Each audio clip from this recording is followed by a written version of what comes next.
Hi friend, இங்கே பாருங்கள் பப்பியோட குட்டி பார்க்குறாங்க வீட்டை சுற்றி. இப்போ தான் எல்லாம் ரூமுக்கு வராங்க.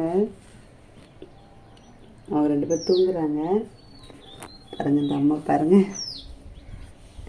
எல்லாம் அழகாக இருக்காங்க. பாருங்கள் இந்த அம்மா ஒட்டோ வட்டு பண்ண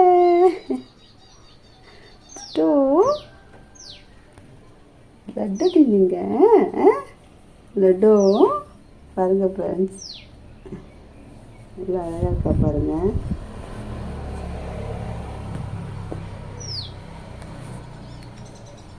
ஃப்ரெண்ட்ஸ் இந்த குருவி சவுண்ட் கூட பார்த்துக்கிட்டே இருங்க ஃப்ரெண்ட்ஸ், பயங்கர சவுண்டு கொடுக்குது. இங்கே வாங்க போகக்கூடாது, இங்கே வா.